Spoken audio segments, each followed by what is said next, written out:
आखिरी ऑब्जेक्टिव प्रकार answer in one word, यानी एक ही सही टर्म में जवाब देना। सवाल का मतलब ध्यान से समझो, फिर सही शब्द चुनो।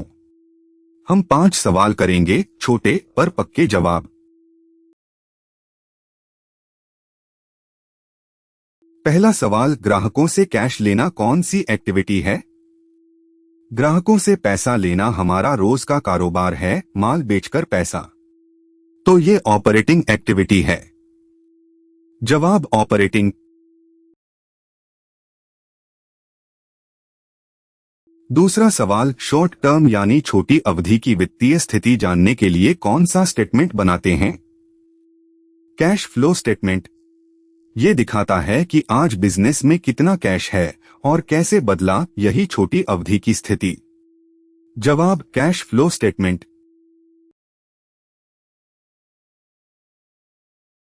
तीसरा सवाल, क्रेडिटर्स को पैसा चुकाने का कैश फ्लो पर क्या असर होता है? जब हम क्रेडिटर्स को उनका उधार चुकाते हैं, पैसा हमारे पास से बाहर जाता है तो कैश घटता है, आउटफ्लो होता है। जवाब कैश डिक्रीज यानी कैश घटेगा।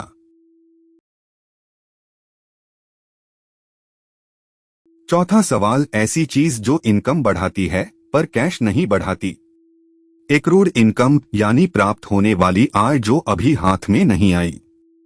जैसे किराया जो अभी आना बाकी है, एग्जाम में लिख दिया, इनकम बढ़ी पर कैश अभी नहीं आया।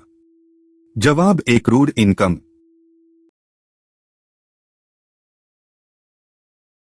पांचवा सवाल, ऐसी चीज जो प्रॉफिट घटाती है पर कैश बाहर नहीं जाता। आउटस्टैंडिंग एक्सपेंस यानी ऐसा खर्च जो हुकूक से बकाया है पर अभी चुकाया नहीं गया।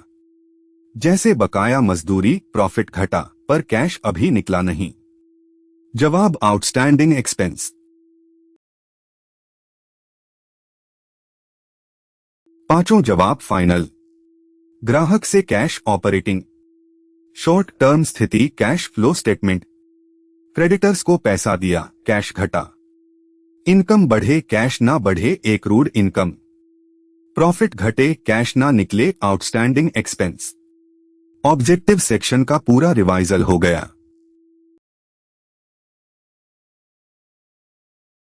तो ये रहा ऑब्जेक्टिव सेक्शन का पूरा सिलसिला। Fill in blanks, true false, match the columns और वन वर्ड आंसर। सबकी तैयारी एक साथ हो गई। फुल कोर्स हर सवाल कदम से AMPboard.ai पर।